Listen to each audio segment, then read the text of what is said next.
So I just wanted to log in, take a look here.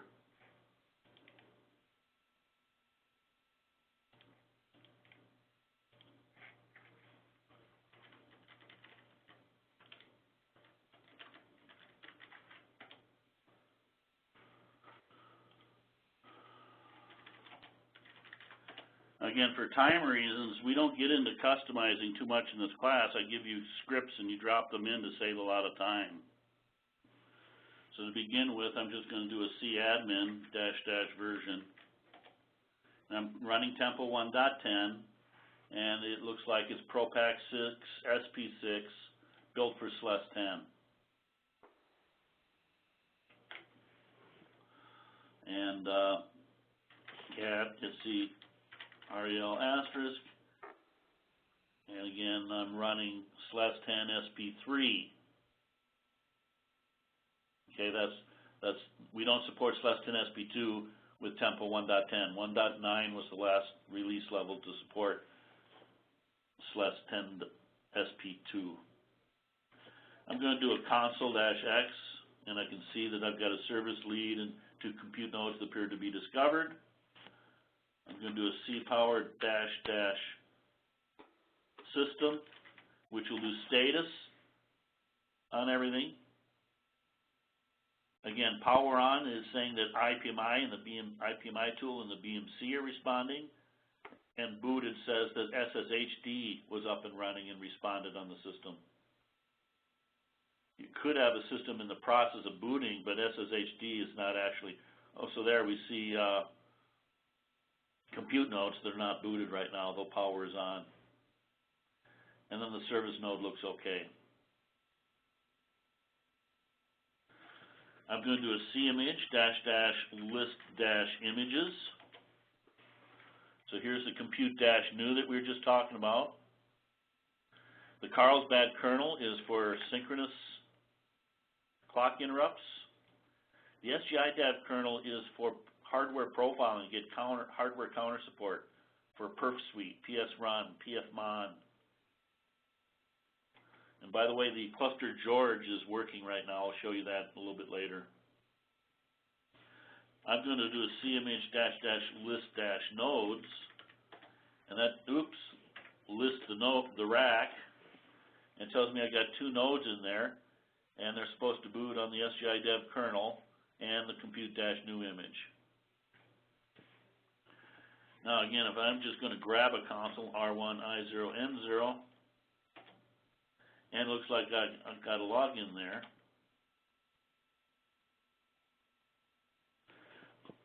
And right now, this is making me think YP bind, which is a good reason I may be getting timeouts. cPower may think the node is down because the login validation is taking a long time, because this particular node is not actually bound to a good NIS server right now. Usually I turn that stuff off early in the process until I'm ready to actually tackle it.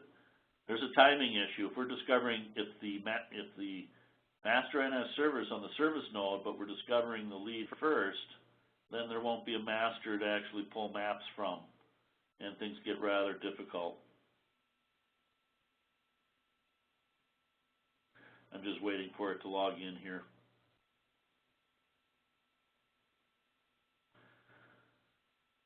By the way, while we're waiting, this is a painful one. I can bring up a traceback and find out if the system is hung, what to do. I can create a dump as well. Control EC L1T, and then a Control EC L1. Control ECL1.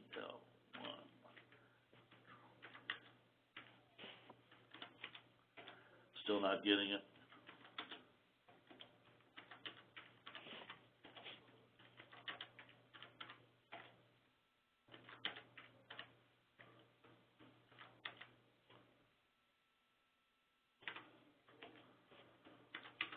I'll have to try later. It's not coming up for me.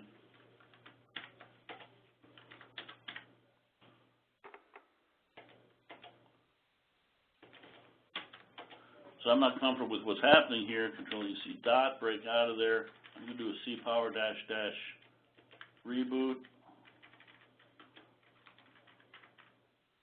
As we'll do both of them. Again, that wildcard, sometimes it'll escape it so that it doesn't expand to a file name, but usually you don't have an R1 I0N asterisk wildcard name in your current directory and you're usually safe.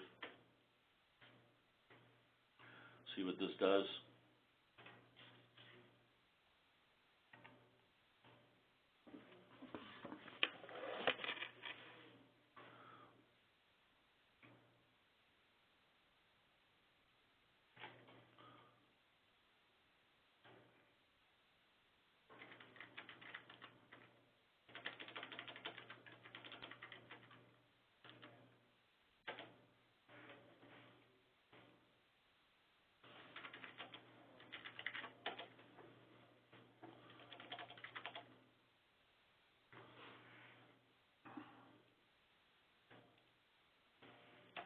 I'm surprised I'm not seeing anything else going on here yet.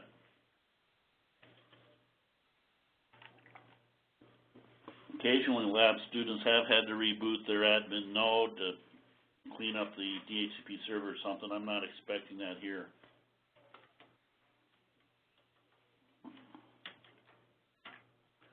There's a dash V option. Let me see what that's doing. And I'm just going to do it the way I was used to.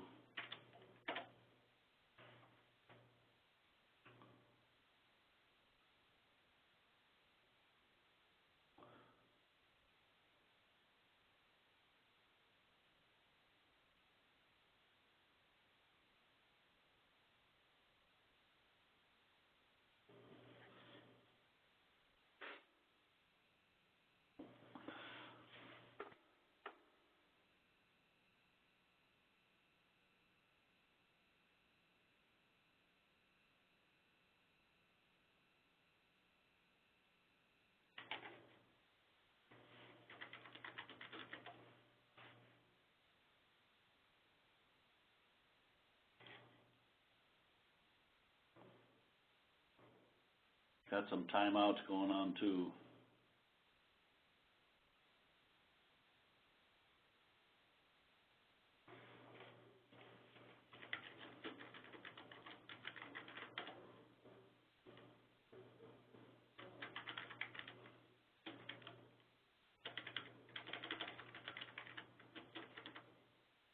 They have to steal it. I think I have it open.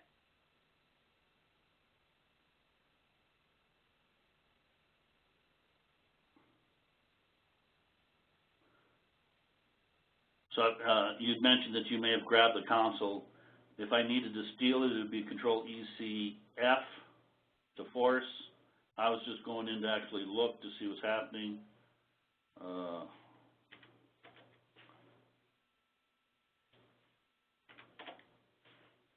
Looks like I do have control on this particular node. As I said, I think I made a mistake in my last discover of R1 lead. It is the incorrect image. But I'm on Kevin's machine. Okay, I thought you were on George 1. Oh, you're right. I am on George 1, not George 2. You're right. I mixed up. Okay.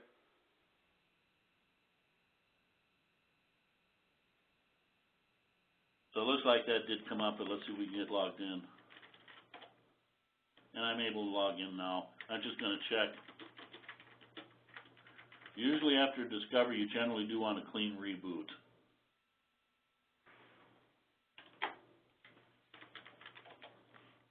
Again, I always log out back to a login prompt so that I don't have an open connection there.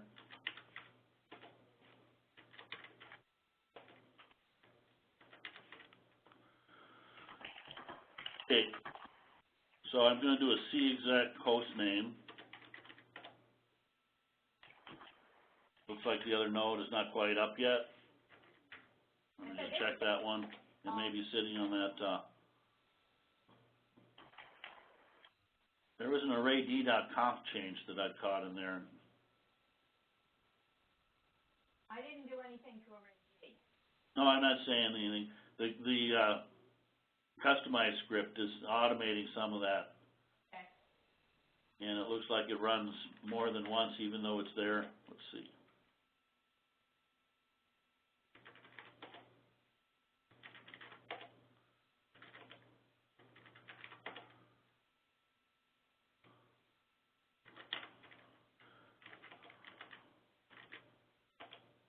So I'm going to do a CExec host name first.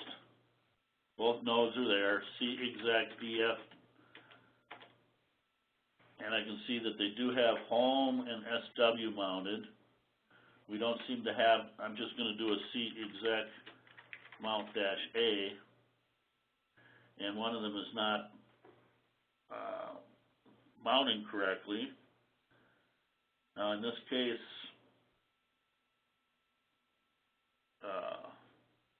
Service 0 may not be all the way up yet when the R1 but we're not, this is an older version of the lab. I changed this.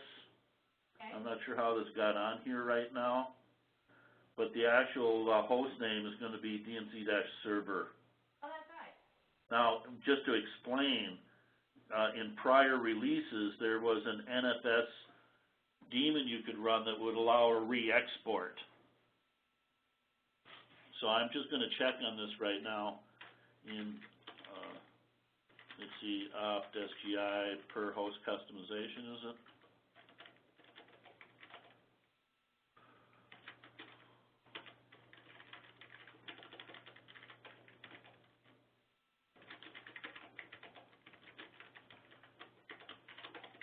Are you looking for the 90 file? Okay, so there's a, I'm going to get rid of the 11 version. That is probably going to run after the 10 version. Oh, really? I thought if the... It's going to go alphabetical, and since 1 follows 0, whatever's in the 11 version might have been causing the problem. Let's just take a look real quick. Okay, because I thought that it would run only the strings that match. That's okay. I did exactly the same thing, and it does cause the problem. Yeah. No problem. So I just hadn't actually gone in, and since I'm not running SLES 11 all the time right now, I've not updated those. But there was a NFS package that does a ability to re-export a mounted file system. So that's what I was testing originally. So in 10 I'm okay, and 11, let's see, 11 is where I've got this one showing up.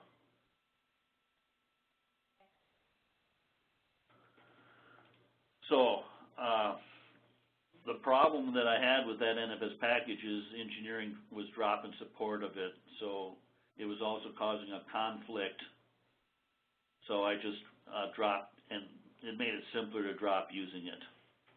But a lot of people get burned by this. The stuff in that directory will run alphabetically. So if you save something as a .bat, or in this case, the 11 version ran before the 10 version. I like problems. I want you to see problems. And this will require you to on your next discover, or you don't really have to discover the lead node, you just do your CMH -- rack. But I'm going to leave that alone right now. I'm going to go to the admin node, or I'm sorry, to the service node, DF. So again, let me do a mount -A, DF. There's what I was trying to re-export. But re-export is not in this kernel. In the itsysysconfig NFS file, there was an option there to do a re-export capability, but that's not part of this particular NFS server flavor. So you may see mention of that in the admin guide about this special NFS server. They were saying that it would perform better. We're mounting a mounted file system, basically. Okay. Now, I'm just going to do a user add instructor.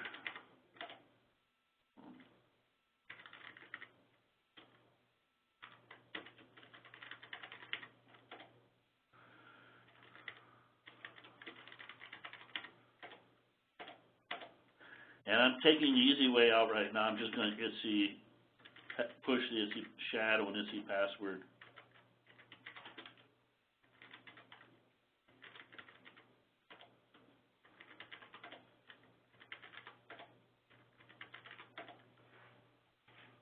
Let me get out of here too. So let me see if I can get in now.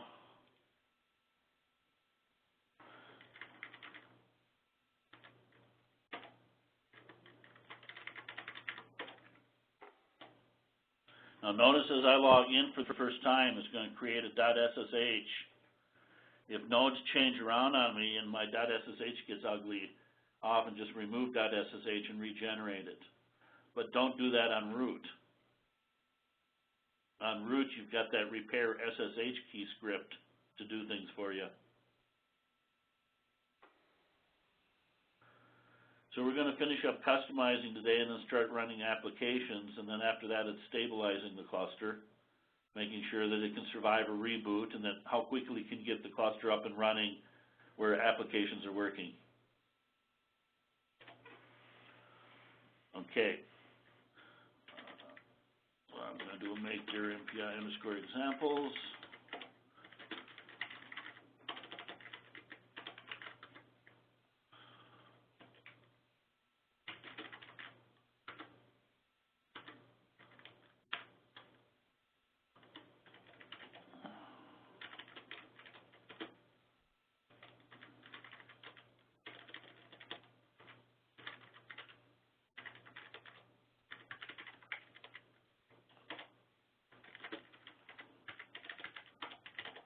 So on the DMZ server that's been auto-mounted or mounted now in /archive, I've got a couple of applications to test things. The MPI ping pong test in MPI examples, and then I've got this Mandelbrot generator here as well.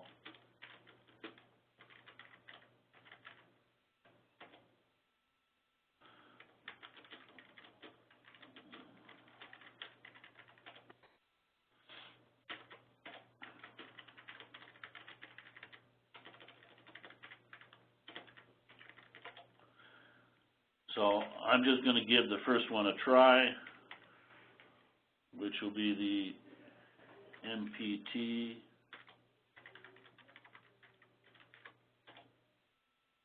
and it didn't like anything. Let's see what we got here.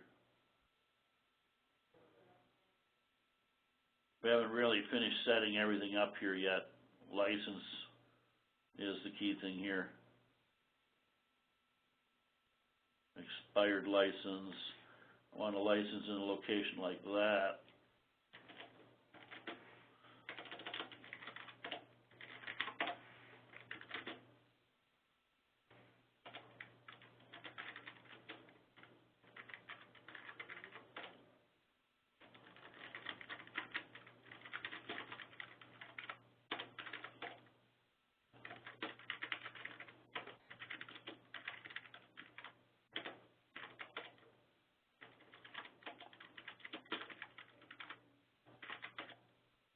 Check. Yeah, it's good till August. Module load Intel underscore ICC. ICC. Looks like that should work now. Let me get out of here.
There's a script AS check that I'm just running right now.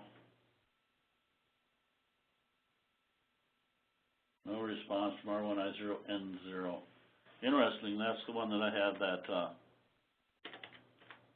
prompt error on. Let's see, R1.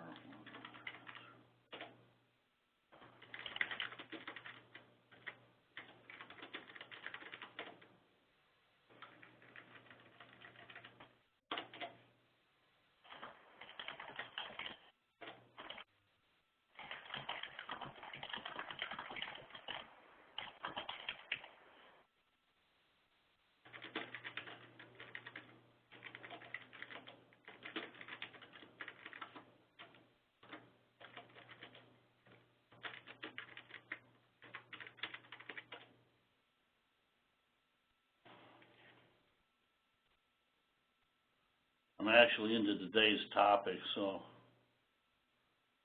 oh, a dash F is in there.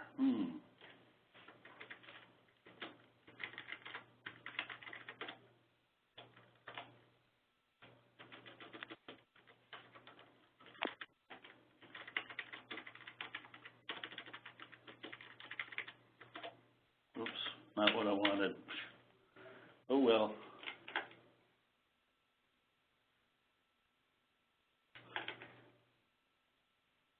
Let me take a look at that later. I'm going to go to George, and there's no password on instructor.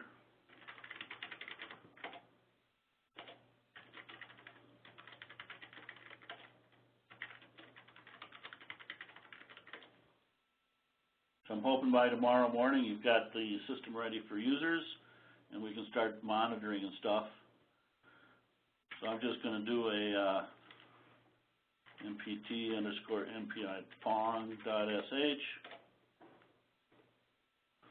and here's what we're expecting to have happen. This is MPI Pong. I've got statistics turned on. First field is the thread that's writing the message. So this is the master thread. Second column here is the size of the packet that we're passing between the threads. Third one is the latency in microseconds. And the fourth one is the bandwidth in megabytes. Now in this particular cluster, I have also RPM, QA, grep for MVAPITch. Both MVAPITch and MVAPITch2 have been loaded. Those are part of the My packages. And also QA, grep for OpenMPI.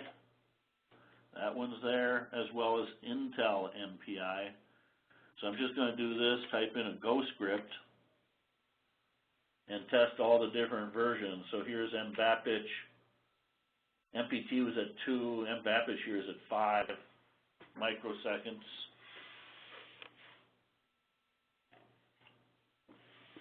I'm hoping by the end of the day you'll be able to run these apps and reboot the system and still run the apps. And then tomorrow I'll be able to re-image a node, so rediscover it or whatever, and not have to do too much handwork to get the system working again. The one area I still have to do by hand is really user authentication and NIS. While that's occurring, let me see if I can get to the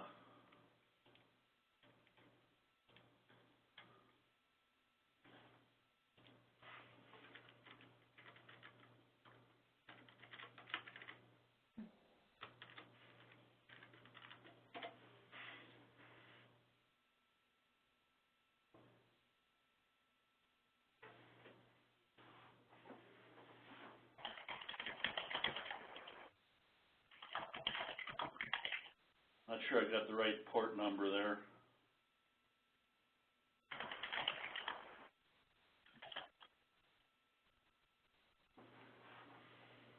Let me just see if the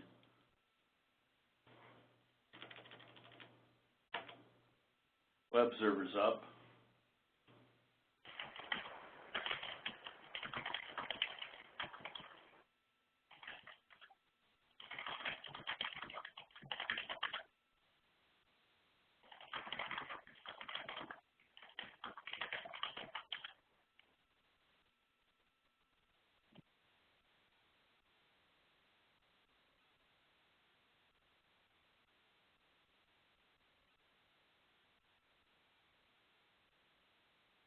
There we are, it was 5801. SGI.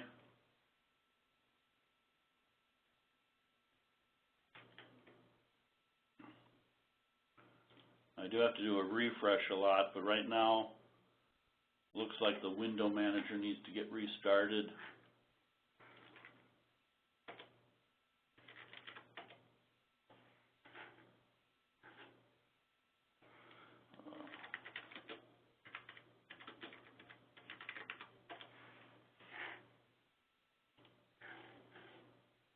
There we are.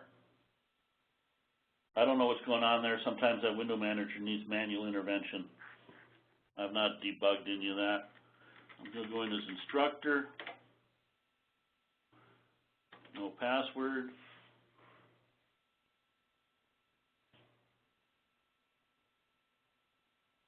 So now I have my remote desktop. And I'm on Windows here, so this is how I'm getting past X. CD into MXP.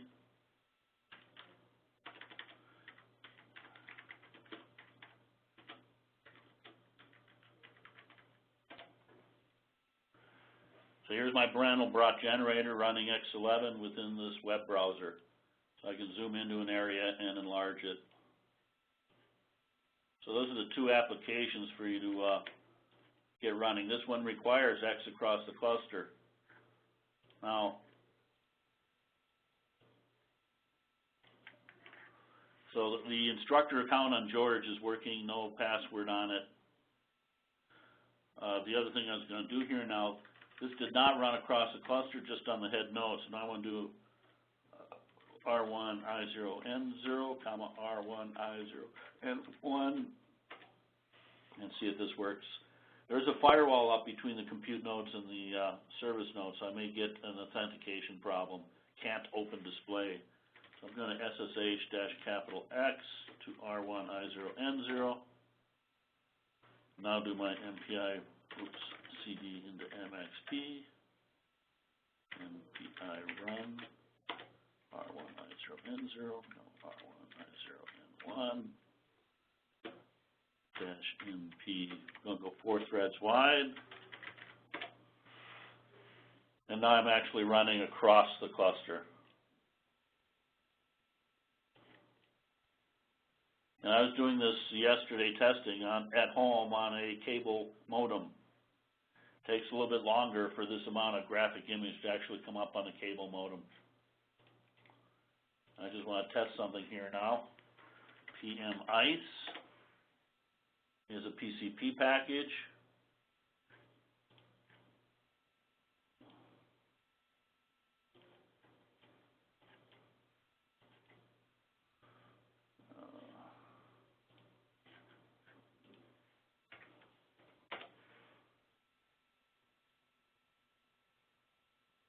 Trying to see if I can actually see anything. Oh, I know why. There we are. I've been burned by that before. My IRU is on the bottom. Now we're going to come back to this in conversation. What I'm just trying to do is actually use a cluster. We're middle of the week. And PMICE here from PCP, the far left is what the rack lead controller is doing. And then we've got the 4 IRUs, IRU 0, 1, 2, 3, bottom of the rack up, and then we've got the 16 blades.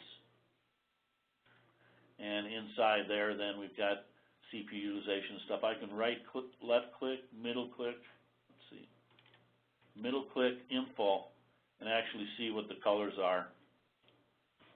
Now, those we'll come back to tomorrow. So I'm just watching to see. You can see some of the network traffic going on, things like that.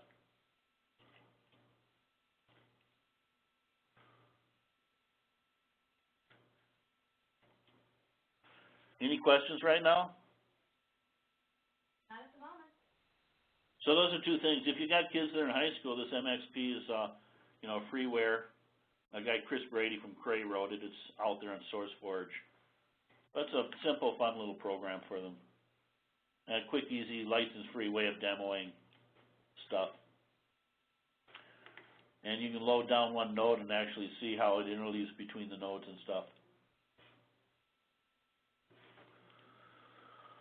Also on this system, uname-A, I am running a special kernel, and the module command allows me, because I came in through remote desktop, the module command is not known, so I'm going to have to do user share modules init bash. I need to actually source it. Now module avail.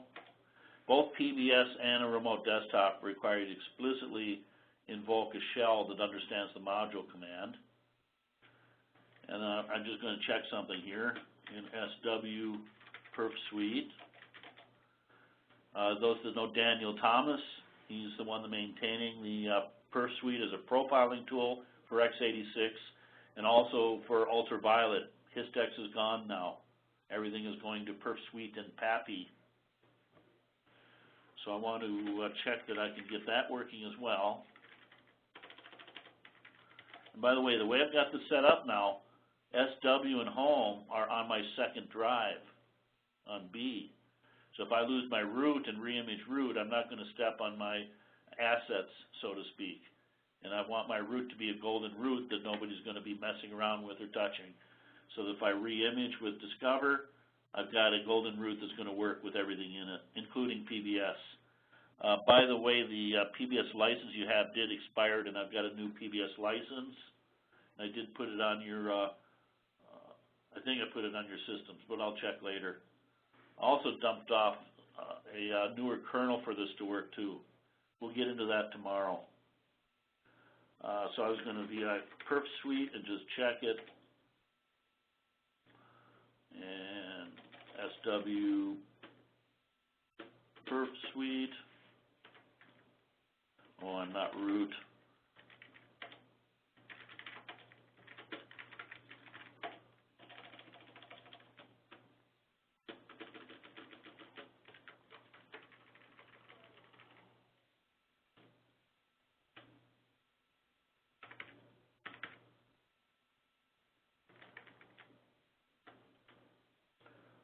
Couple other environment variables.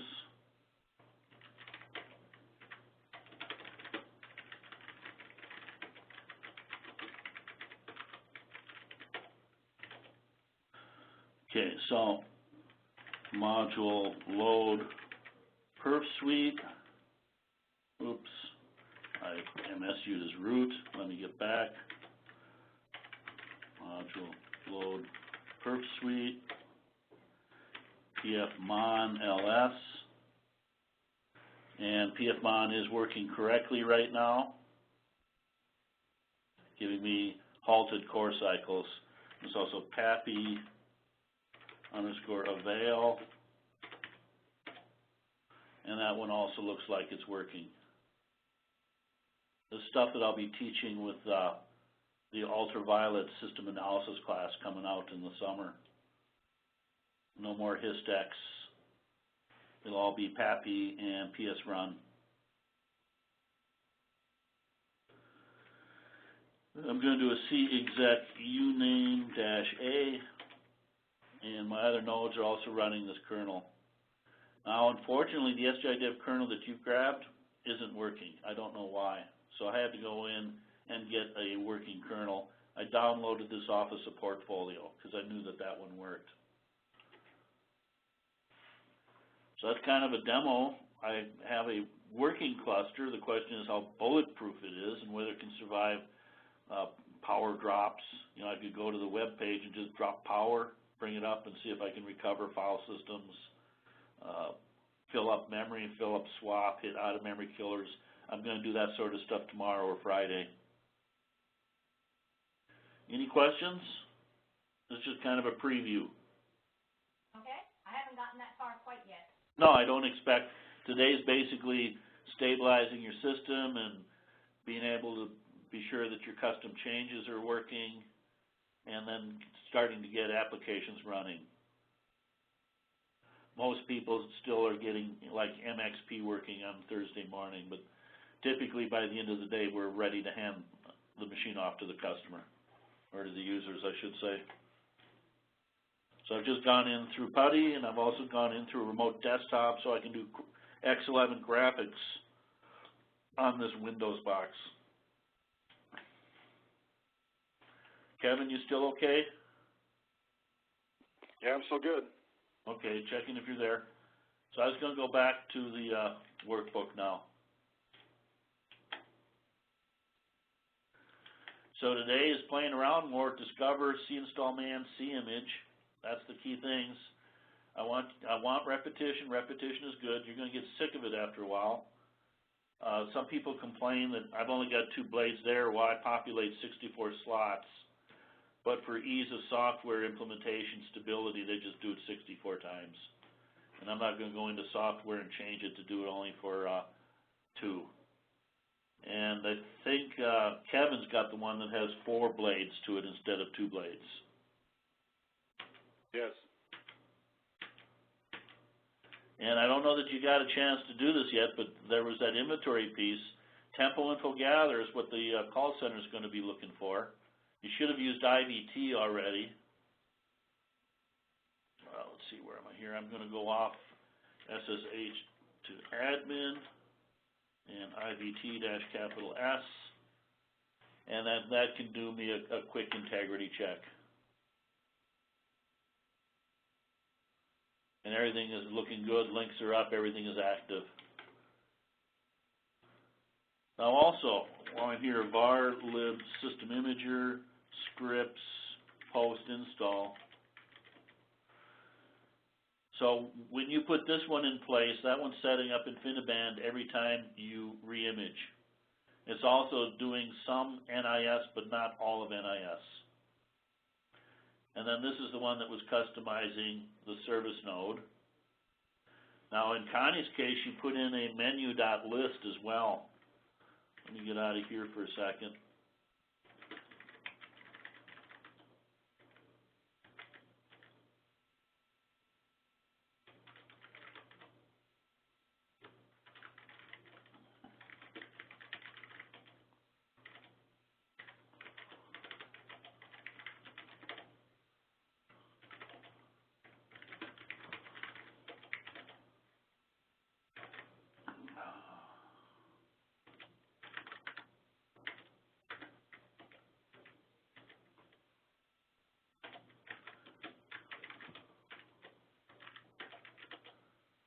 So somebody had accidentally grabbed that one. That's an easy mistake, but easy to understand once you look at it. Go back to that per host customization. This was the other one that caused a problem. The compute nodes support multiple kernels. See image -- list - images will show, oops, I'm on the service node right now. Let me just look at this thing first. So the compute nodes support multiple kernels, but the service node doesn't. And since I want to use this SGI dev kernel to be able to get hardware counter, students next week at Vicksburg, Mississippi are going to be using these systems and profiling applications using PS-Run. So I need to have the hardware counter support for it. When you get into SLUS11 SP1, everything changes on this interface. But SLUS11 SP1, it's now standard in X11 or X86. SLUS11 SP1, X86 now has standard hardware support, but it's a newer interface. It's not the old perfmon. So in order for me, I mentioned yesterday that overrides and post-install don't get into the boot menu and the menu.list. So I've got one here. The trouble with, I think it was Connie, was that the spelling of the kernel and stuff didn't exactly match the version that was running at the time. So she put this in place, and then during the boot process said it couldn't find the kernel. Default was 0, and I don't know that that kernel was actually there at the time. It was not able to find that, nor this one.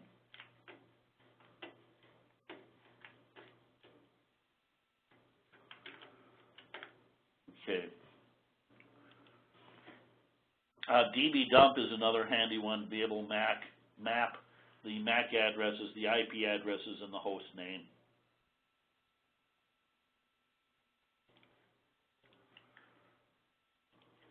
So I'm going to finish up customize today, take a break, and then we'll talk user.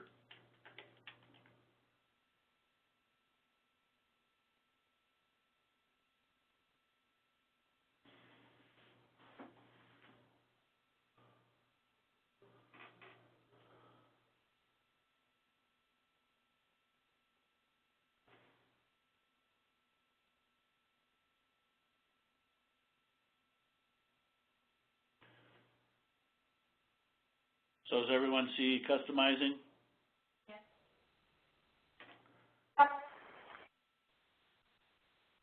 So again, the key things are these post-install directory and the per-host customization directory, and then also being able to manage RPMs.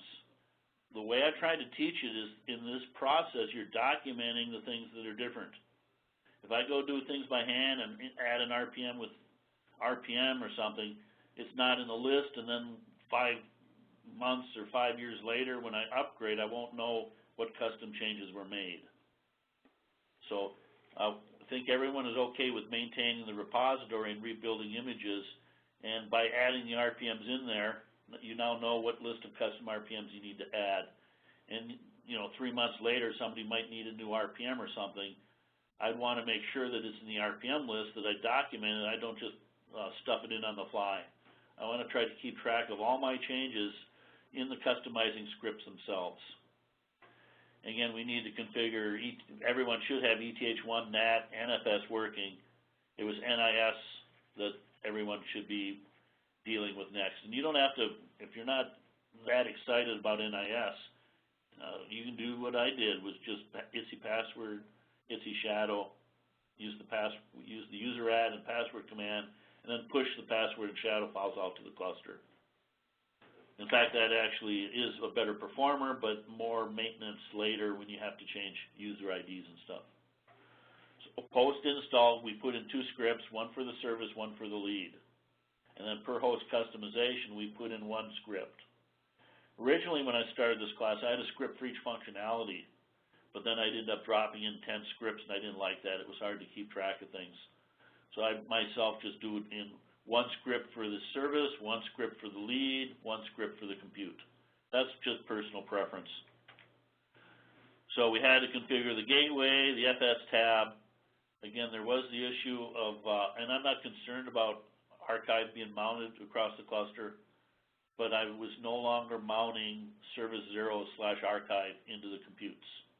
That was the old way that I used to do it when I had a package in RPM that would load without conflicts. Again, I'm also tweaking modules to add path because I'm putting all my modules in /SW. If I re-image the root, I'm not losing /SW, and all my asynchronous products have their module files associated with them. We'll talk about modules after break. For the lead node, user authentication, but I've also automated the fiber channel startup stuff. So I don't have to use configure cluster to configure and start the OpenSM daemon. And on the service node, we're exporting home and SW to the cluster. And I just tested the remote desktop. I think it was Megan was asking about putting in like a .bashrc.local.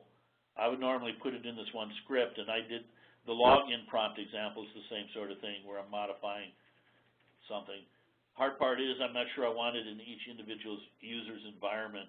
I might want to put it in ITSI profile.d, but then you also have to make sure that whatever aliases are being set up were done before the script you're using to undo an alias.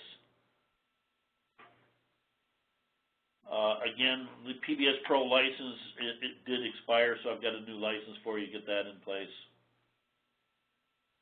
And the service nodes menu.list.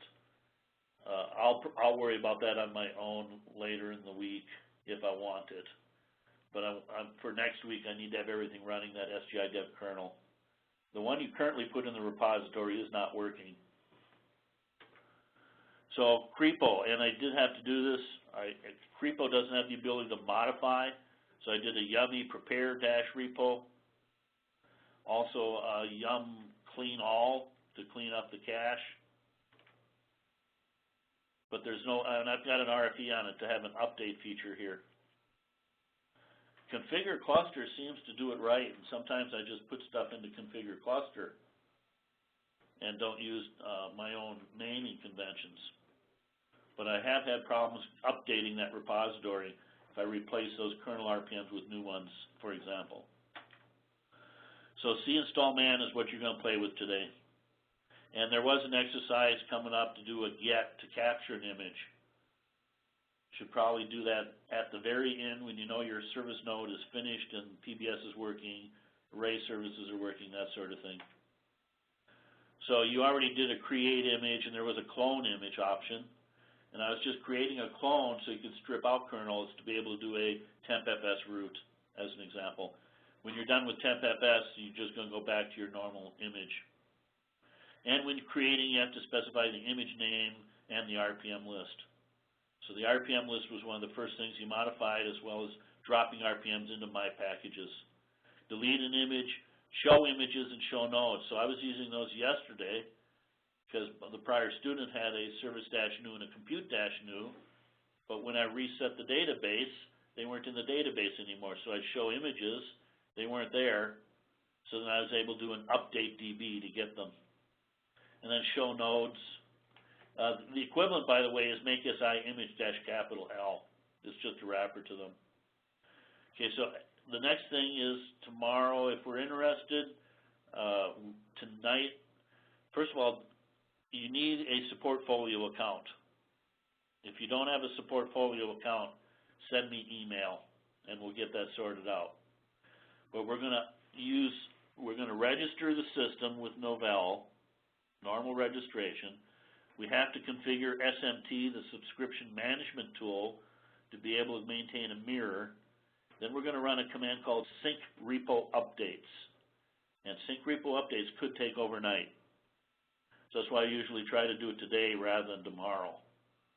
And then with sync repo updates, that's going to download from Novell and from SGI's update website the latest updates, any changes. And that sync repo updates is going to rebuild your repository with the patches and updates applied. So when sync repo update is done, your repository has been updated, but your images and your nodes have not. So then we've got update image, and then there is a yum image too to perform yum operations. Refresh gives the image to include all packages in the supplied RPM list. So you don't necessarily have to rebuild an image. You can add them to the RPM list and then just refresh the image with those new RPMs.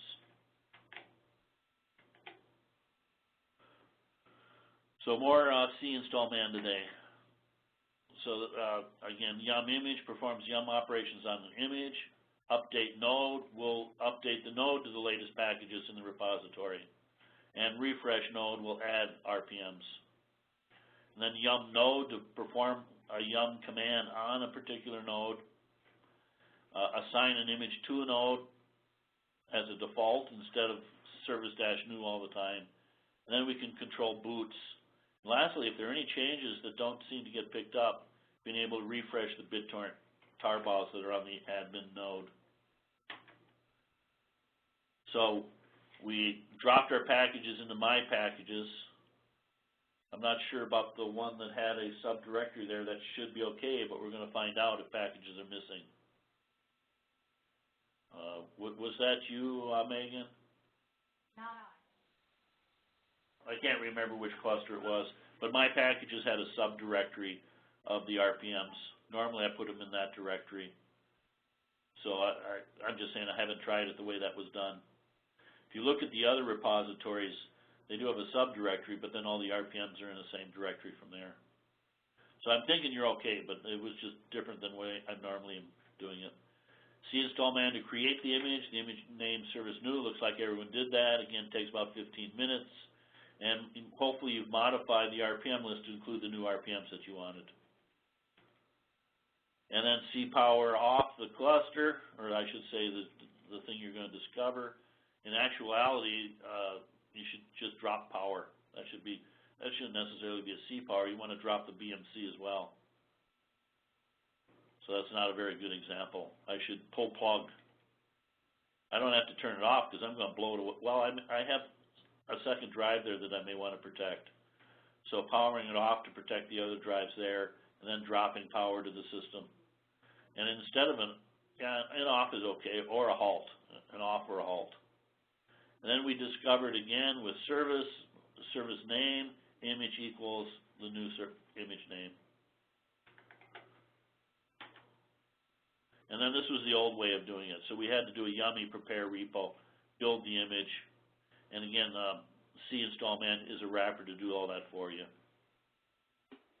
And for compute nodes, I did have to add DB to get the new image in there, halt the rack, push to the rack, and then set to the new image I want to boot from, the new kernel I want to boot from, and the racks that I want booted on that. And then I did a system boot. I don't know that, I think I saw somebody try this. I'm not focusing on it right now, but we do have the ability of changing the host name. The trouble is you lose that every time you discover, so why go through the effort until you're pretty much done?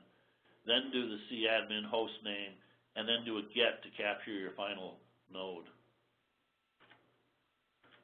So this is all the network stuff. Again, ETH0 is to the cluster. ETH1 is to the house on the service nodes. So we also had cadmin here to set the host name and show the host name. The problem is it's lost on discovery. You're not done with discovery yet, so why waste time changing host name if you're going to rediscover again? We took care of NAT. Now that post-install script that I drop in automated NAT, so I don't have to worry about it. And then there was an exercise to basically fill out the table in 520 for the DNS. So 521. My spaghetti chart. We started off with an admin node. We ran configure cluster. We built the repository in distro and SGI. Configure cluster took an ISO and built it. That should be an SP3 now. Then we also used CInstallMan to build an image. We also, number one, we dropped in our own packages. Don't put them in distro or SGI because sync repo updates is going to actually rotate those directories out of there, completely replace them. Then we dropped them into my packages, added them to the repository with crepo, modified the RPM list to include the new packages, not necessarily all of them, but the ones we wanted, and then generated a new image with CInstallMan. So CInstallMan has the ability to working on these images. It's a wrapper. It's going to take care of mounting /proc/dev/sys, things like that. Now I have, and a couple of you have rooted into an image, nothing wrong with that. I use it more for debugging. If I do anything by hand in there, I may forget that it was done by hand, and next time I re-image, I have to go do it again or regenerate images. If I go from /10 SP2 to SP3 or 4. So I don't like rooting and doing things in the root environment. I'd rather put them back into a post-install script.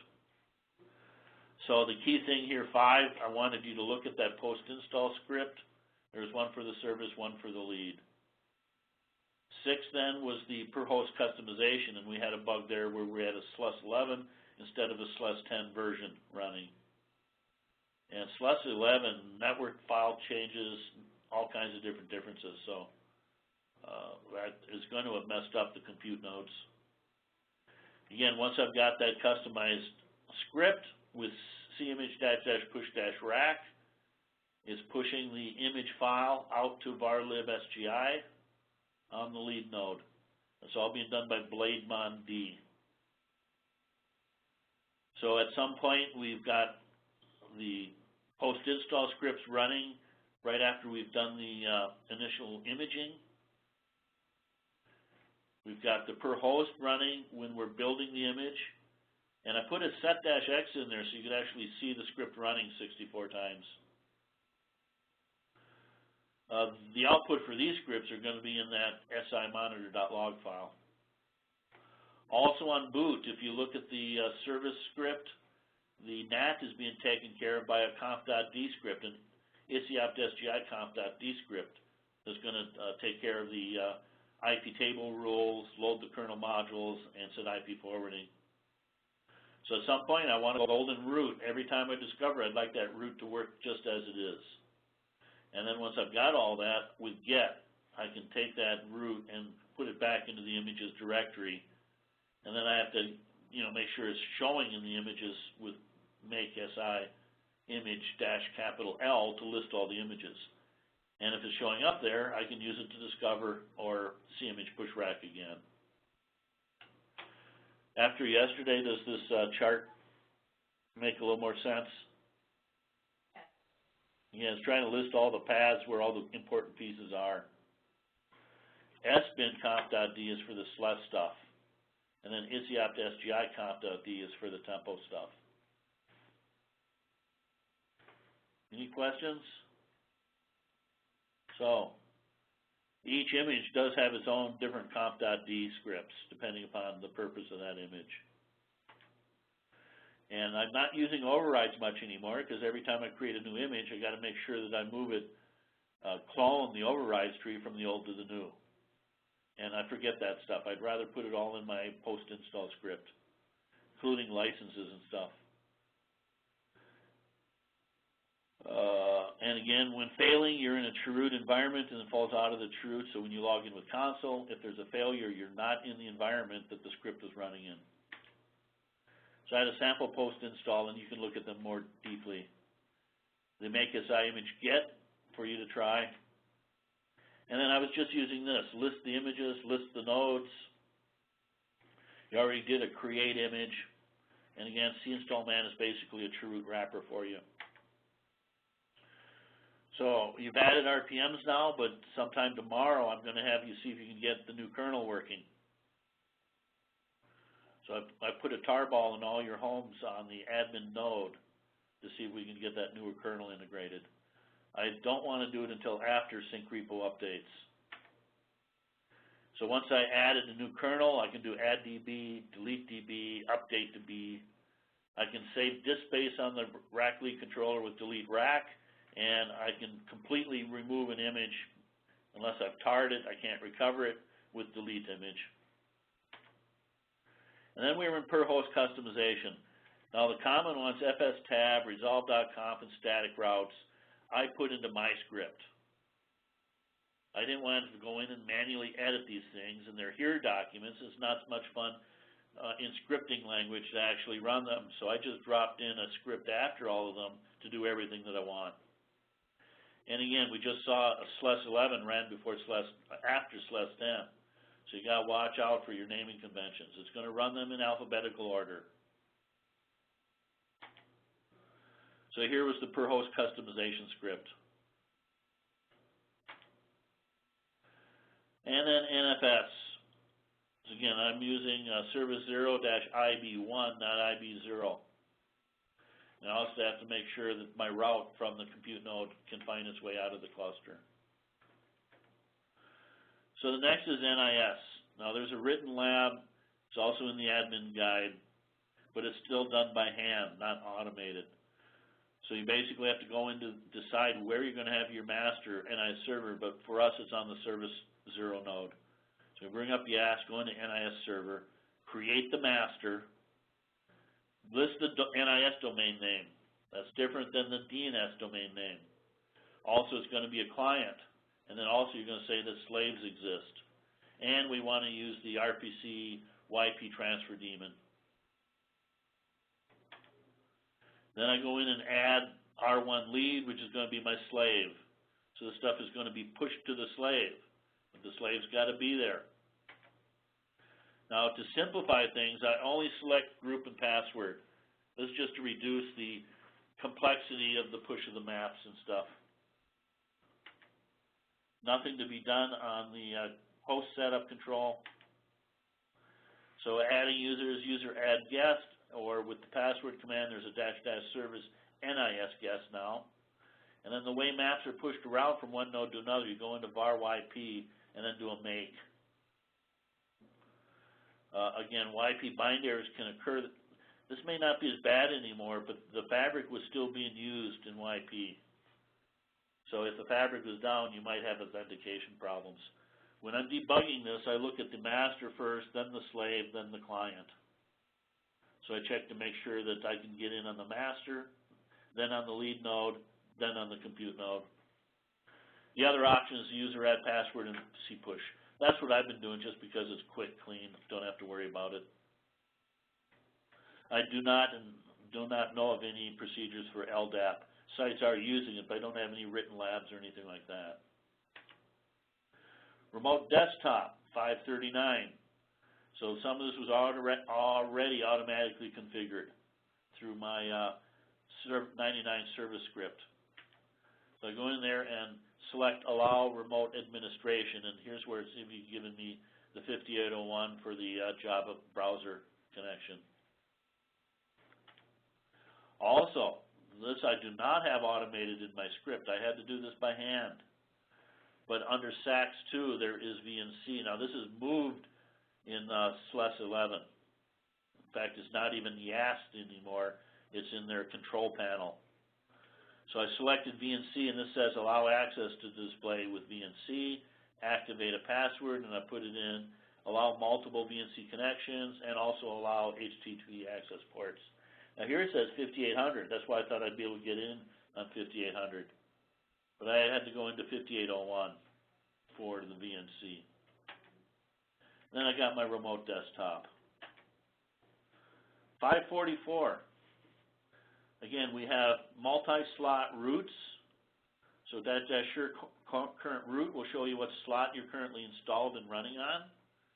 You can label these routes, show your default route, set your default, and set the label for a slot.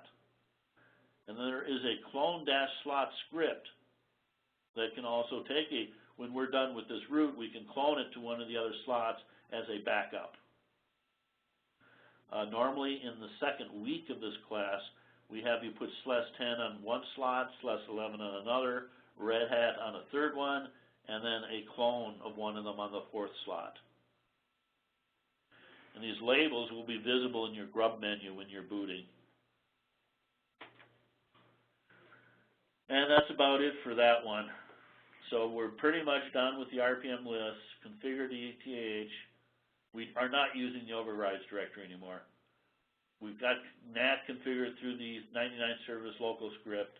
We got NFS pretty much working. I'm not using the training directory anymore either. And then user authentication and remote desktop and manipulating things with CImage and GET. That's what we have for the rest of the day. And then getting applications running. So I've got 20 after. Let's 10-minute break, okay? Come back at past. Could we make it 15, Dave? I need to make a call. No, that's fine. I was just trying to pick an easy number to remember. So 25 to the hour. All right, thank you. So we'll see you in 15 minutes. All right.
Should be about ready to start here. Thanks, Connie.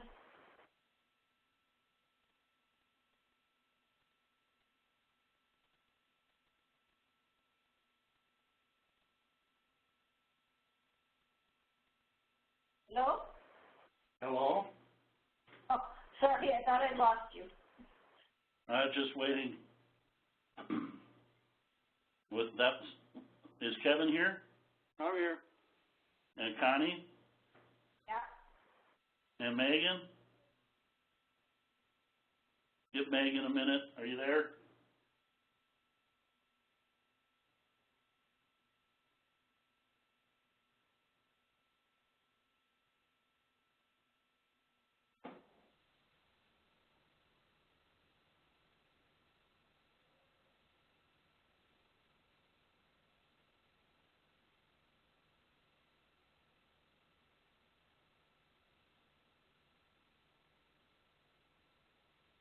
Megan, are you there yet?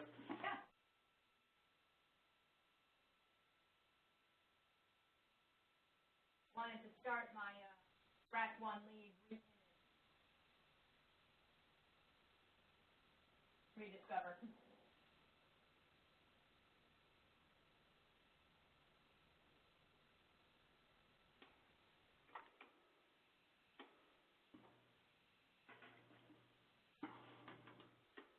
Okay, well, let's get started.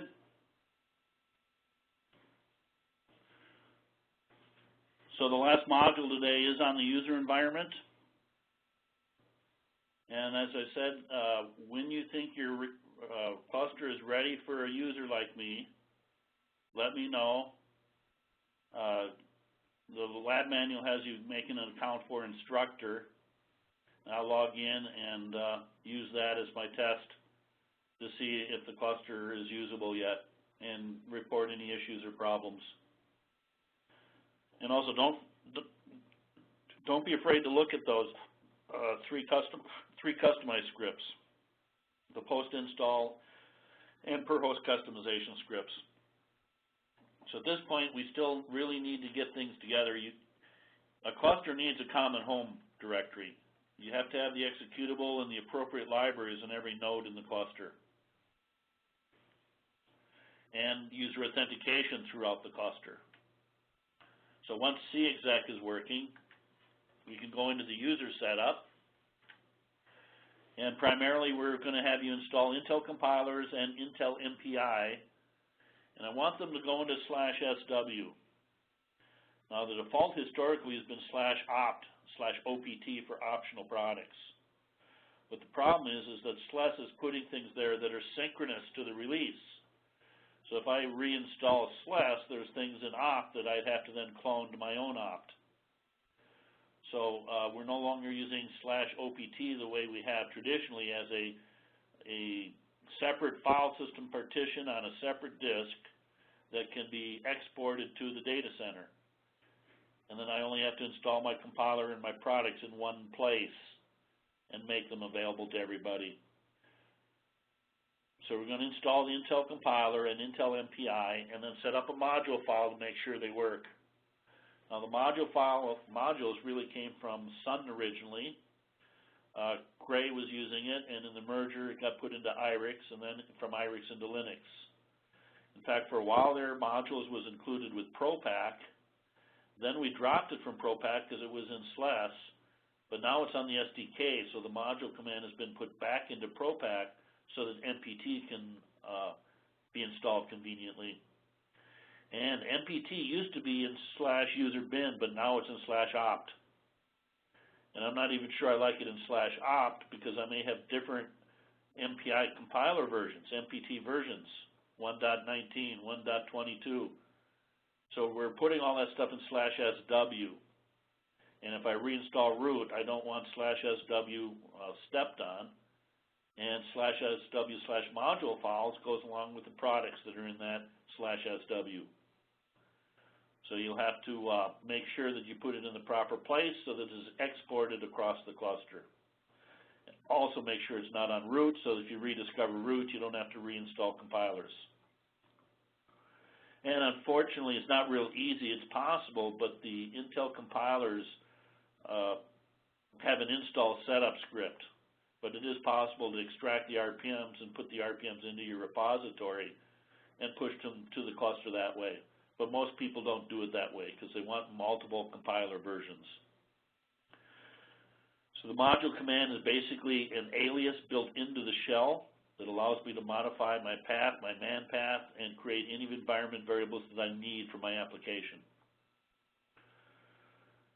Once the module command's working, and again, George is a pretty good cluster right now. I'm still going to try to refine it to make sure all the module files work. Then you're going to compile an MPI application with Intel MPI, Intel compilers, and run it. And that's what I need to talk about in this module. During demo this morning, I used MPT. Know what basic MPI environment variables are there. It's not the purpose of this class to cover performance, though we cover that in HPC-OT, High Performance Computing, Optimization, and Tuning. And then compile and run SGI's MPT. So I've got that MPI ping pong, and I've got the MXP that requires X11 to work, and there's also some MPI test RPMs that are available out there. So, firstly, when you're in the cluster, there are the C3 commands. These come out of Oscar. So I can do a C exec, and it will run it on all the compute nodes. So I did a C exec PWD, and you can see the host names being added into the known host lists. Then I did an ls and /temp. Nothing came back. I touched X, pushed X, then did a C exec on it and saw it on all the nodes. Then I did a cget, which pulls temp X from all the nodes. And notice in the example, it actually has the X and then the blade and the blade it came from. And there is a command, cexecs, that does them in serial. Cexec, there's no guarantee as the order that the hosts are going to ring back on you. But with a cexec-s, they are going to be in sequential order when you need a sequential order. It will be slower because they'll be running them in serial rather than in parallel. There's also, for compatibility, the PDSH, public distributed shell, and PD copy. So I did some PDSH on the group leader, compute loads, stuff like that. Some different examples. Installing Intel compilers. We want to use the module concept. We're going to put them in SW Intel instead of /opt. The Intel compilers are in the /archive icecast lab files directory. So for example, on Service 0, we probably already have it mounted in /archive instead of /mnt. And each of them has an install script. And be careful, I had to get a newer Intel license. The license came out of the archive directory itself. Let me just write that in here for now. So /archive /intel.lic went to August 2010. And then repeat that for the C compiler. And for those of us that are used to Titanium, you got to be careful here. The user lib is 32-bit stuff, user lib 64. So include files and stuff like that I built on Titanium, I do have to modify where to find the bits to make sure it's a 64-bit application. So watch for that.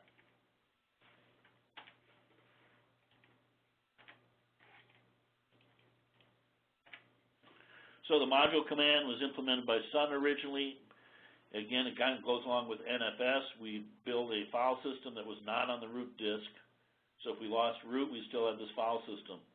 We would then export it to the data center, and then users would use the module command to load and modify their path and environment variables to get that particular application. The module files are written in what's called TKTCL, TICL. So you first of all have to have a shell that's got the module command built into it. If I've SU'd or came in through the remote desktop, I'm going to have to load that thing. Let me just put the syntax in here. So usually I'm going to, for example, /user share modules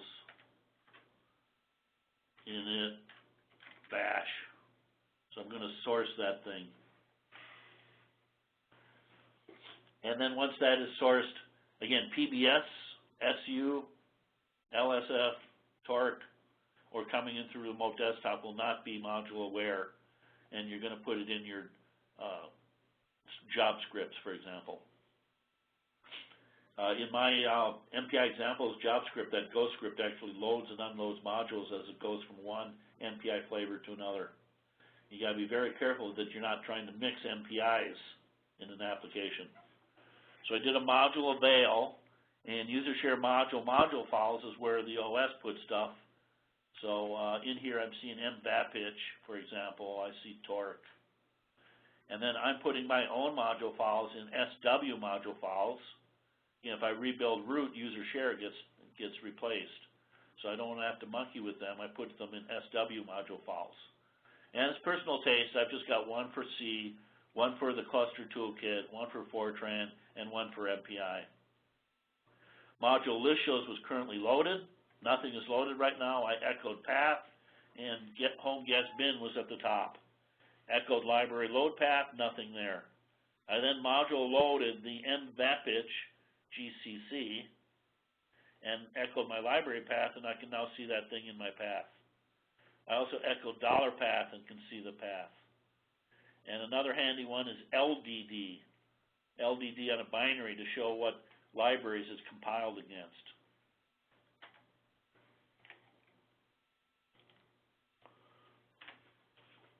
So here's what a module command looks like. Again, it is written in Tickle.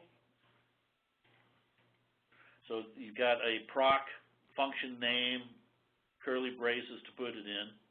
And then I'm doing, here's what you're just going to have to check on. Set an environment variable, op intel, you make sure that that's the proper path. And then down here I'm prepending to my path, sticking to the library path, the load library path, the path, C include, F path, and C plus include, and making sure I got the right paths and libraries there for them.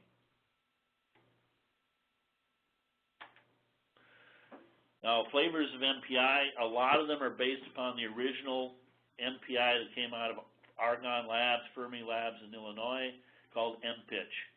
That one has kind of retired nowadays. Then we had MPI Lamb, which came from Los Alamos. That one is also retired nowadays.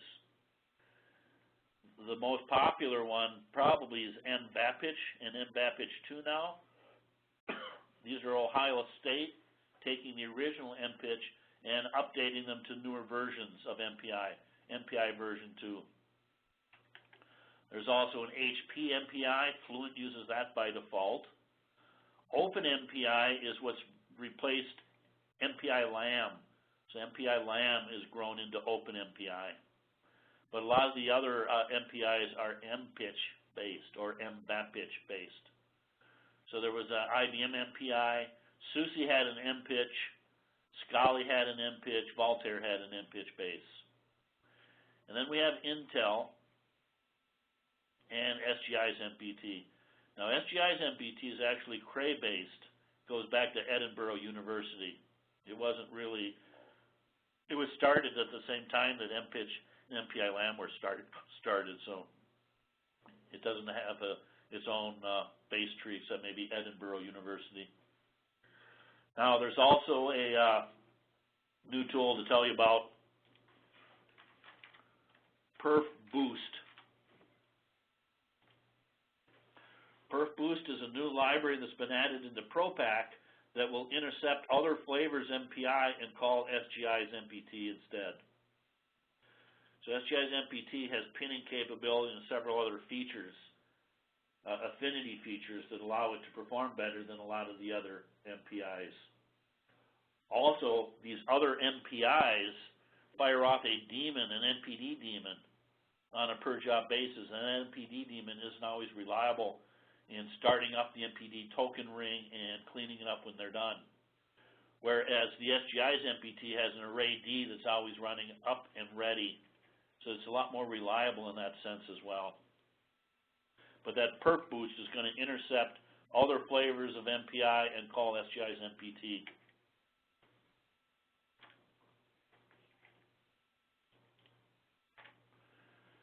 So here we're just mounting the /archive. It's going to already be mounted for you. CD into the Intel directory and run an install.sh script and answer the question. Just make sure you put it in /SW, not /OPT.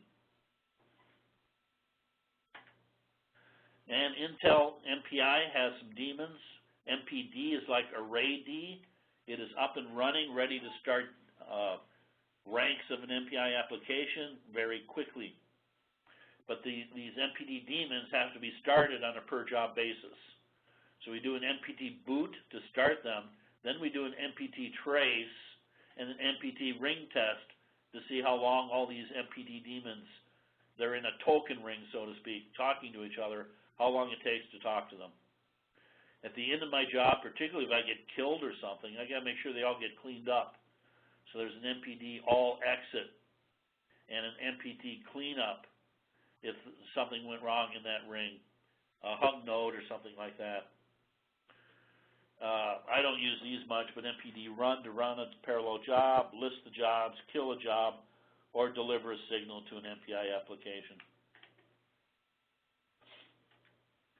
So in that MPI underscore examples directory that you're going to get, it is in the archive IceCast lab files directory. I've got both a PBS, torque, and interactive type of script. So at the top, I'm naming the job Intel MPI.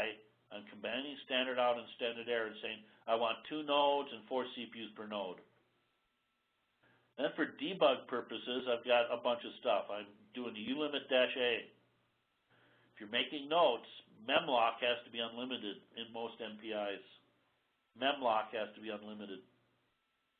So for debugging, I'm grabbing the limits, the path, the library load path, and the preload path. Then I'm compiling my application. And now here's the Intel MPI stuff.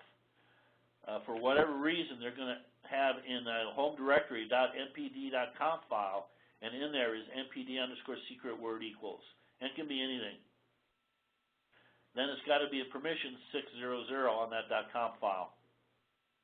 Now, if I'm coming in through PBS or torque, I'm going to have an environment variable called PBS underscore environment, and its value is going to be PBS batch. So if I'm in PBS, I get a list of my nodes from a file called PBS node file. So I'm going to cap that file into the mpd.host file. So that PBS node file was generated by the PBS scheduler saying these are the nodes that you get. If I'm not batch, then I'm just doing a cnode command -c to say give me all the compute nodes. And I'm also running on the service node, so I'm putting service 0 into that host file as well. So at this point now, I have a line per node in this host file that I want to run across. So I figured out how many nodes I came back, so WC-L on it. Also, if there are multiple jobs running on the same node, they can step on each other, so you got to give them a job context, a unique string here, or they could step on each other. So I set up my job context to be ring $$ being current PID. Then I started up my token ring with number of nodes, and there's the node list. Then I did an MPD trace -L to basically make sure that the token ring is working. Then I did an LDD, and that's for debug purposes to make sure I got the proper libraries in my path, and also the proper MPI exec in my path. And then I ran my command. Now MPI run and MPI exec are doing the same sort of thing. So here I'm doing MPI exec, upping my debug level to 100, giving me my host list, saying that I'm going to let the library do the pinning for me, and then this stuff is saying I'm going to come out, what port I'm going to come in on. And then lastly, this one's saying I'm going to fire up 4 4 ranks per host, per node. And then lastly is an MPD all exit to clean things up. Problem is, if I get killed, if I hit a time limit in MPI exec, I never get the MPI all exit. So some sites will put that in a post log that is run by PBS when the job is done, but run by root. Any questions on this slide?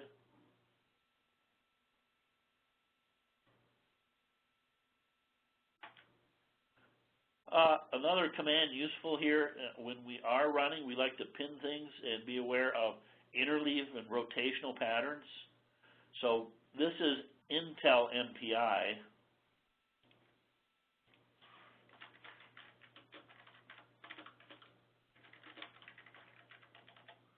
ProPack 7 SP1 now has CPU map to do the same sort of thing. And CPU map will say if hyperthreading is on or off. It'll mark the virtual threads. If you log into our ultraviolet systems and run the CPU map command, that's SGI's version of the same tool. So in this example, I'm running CPU info. It says I've got 2 sockets or 2 packages, 4 cores, so I've got 2 CPUs per package. And then here's my processor numbering, 0, 1, 2, 3. Note that we're rotating and going from package 0, 3, 0, 3. So we're getting a rotation between the 2 packages. Not all of our systems do that. The ultraviolet does not interleave between packages. You get one package, then the next, then the next, then the next. Also, if you're in hyperthreads, you generally don't want to place cache-intensive applications on a hyper-threaded virtual CPU, but rather put things like shepherds, sleepers, interrupt handlers, things of that sort. And this is also showing, there's not a whole lot here, but showing L2 caches. So CPU 0 and 2 are on the same package, and therefore share the L2. And our newer Nihalims have 3 levels of cache, with sharing between all 4 or 6 cores that are on that package. So again, you're trying to use this to be able to get some rotation and interleaving across the buses.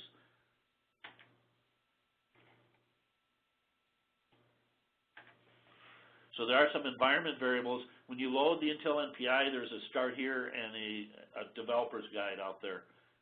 But here, IMPI being for the Intel MPI, debug, the higher the number, the more verbose. I usually go to 100. IPMI MPI device to tell me what I want to connect on. If I want to pin libraries or pin CPUs, I can specify CPU numbers or let the library do it. If fallback device is 0, if my interconnect is failing, I will abort rather than try another interconnect.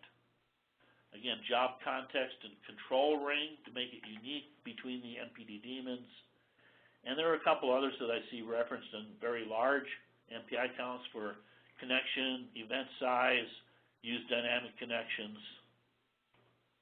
and connection threshold. So lastly is the SGI MPT and array services, part of ProPack.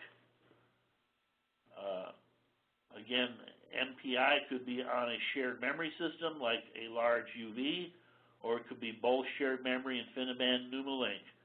At NASA Ames, their clusters have both shared memory, so the MPI will say, I'm talking to a rank on my same node, so I'll use shared memory. Or it can talk across NUMALink to get to other nodes, but if it's bigger than NUMALink, then they also have InfiniBand to build their bigger clusters. And right now, I don't know of anybody that uses MirrorNet anymore. That was our older interconnect technology. So Array Services has a Array SVCS package and a proc set. Now, Array Services is not encrypted, so there is an S Array Services that does encrypt the data that's going on the network. And Array Services also requires CPU sets, NUMA tools, and XPMEM to be loaded. And then the actual MPI is in the package SGI-MPT. So you're going to have this array D daemon, It is working on George right now, but I had to modify arrayd.conf. Need to go back in there. I saw -F in there for some reason that should not have been in there. Also have to change my authentication. Now this arrayd is talking on port number 5434. And besides no authentication, there is simple authentication, which is basically an RSA key. Now you're also going to have to check config proc set on and start it, and array on and start it. They're probably already done. So this arrayd is used to communicate between nodes, and one of the things it does is create a common array session handle that's the same on all nodes. And if we've got CSA accounting turned on, that's saved in the CSA accounting data. So I can assign all the pieces of a job to one report. arrayd will also forward commands across the cluster. It maintains a database of the cluster, determines which processes belong to a particular ash, and it's also dealing with MPI job death. Now, arrayd is reducing latency because it's up and running all the time. We don't have to worry about assign.d forking off RSHD, which then forks off RSH. We've got arrayd up and running, ready all the time. And diagnostics are in var run array services. So there are some basic array service commands: ainfo, arshell, arkill, array, and ascheck. So 619, I did an ainfo, and it's showing me all the array session handles in the cluster. The lower number of that is called the job ID. The upper part of that number is the host ID. They then did an ainfo-h on a particular array session handle and asked for the PIDs, and we got that. Then there was a PS on those PIDs. The array command, I can kill, PS, resume, signal, suspend, uptime, and who across the whole array. And the user account it's using is called array services. So here I did an array uptime, an array who, and array PS. Now the key configuration file is arrayd.conf. So here's where I had to go in and fix things. For some reason there was a -F after the array name. So you got array, name of the array, machine, and then the hosts that are in that particular array. And I also had to go down and declare my default array destination to be George. So I had to fix that, fix those, and fix that.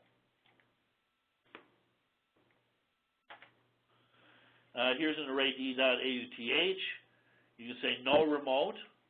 I've got right here set to none. And there's also a simple. With a simple, you have an RSA key in there. So there is an array config to build all this for me. So I did a cnodes-c to get my node list, hoping that all nodes were there. And then array config-m, a name of the array, fdi node list. Then we see it actually generate an arrayd.auth, for example. We see it copying that arrayd.conf off to the other nodes. After that was done, I did a service array restart and then a C-exec service array restart. And then did an ascheck to make sure that everything was working. So an MPT example of 625, we've got our PBS torque syntax at the top, and just like before, check for memlocked unlimited, my path, my library path, my include path. Then I compiled the application, and I said, if I'm batch, PBS batch, then we're going to do this. If I'm not, we're going to use C nodes. So here, what it's doing is taking a PBS node file. The problem is the MPT expects them to be a comma-separated list, node 1, comma, node 2, comma, node 3, comma, that sort of thing, instead of node 1, node 2, node 3. So MPT is expecting it this way. So by taking the PBS node file, putting it into awk, printing out the whole line, but note there's no carriage return here, and then set and getting rid of the commas. Basically then gave me a node list, or not yeah, getting rid of the commas. Then we did a which MPI run, and then loaded the MPI Pong. By the way, there's also here a newer command now called chosts that can generate syntax on node file. So I'm just double checking to make sure I got the right MPI run, and LDD is looking for MPT. Then I ran MPI run. Dash stats I'll talk about later. Prefix is giving me the rank number that's printing the output, and then putting the nodes on that line and saying 4 threads per node.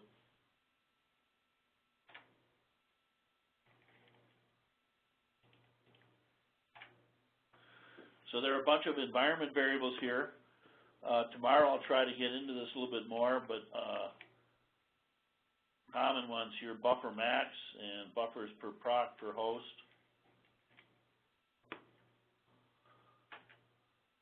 And then that's it for the slides. So there is, when you load Intel MPI, a getting started installation guide. The reference manual is where you find all your environment variable info. And also there's an MVAPITch user guide off at Ohio State. And then man pages. Anybody have any questions?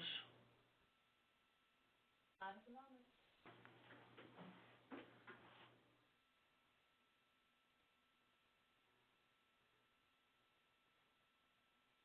So let me just see here. I want you to finish the customize.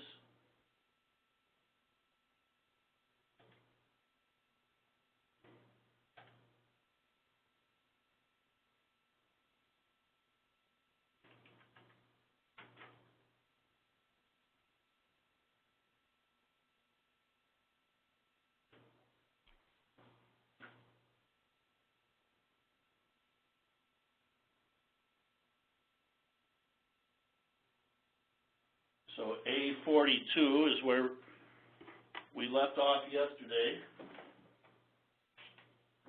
So we got A42, which is customize.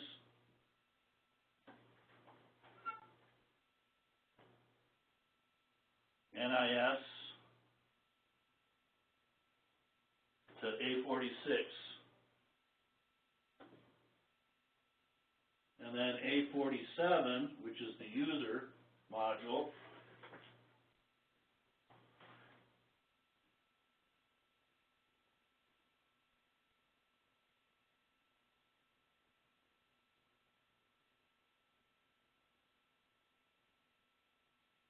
to A55. So I'm hoping by tomorrow morning you've gone through the first 55 pages of the lab manual. Then tomorrow we'll cover monitoring and maintenance. And then Friday, troubleshooting. And there's a total of 77 pages total.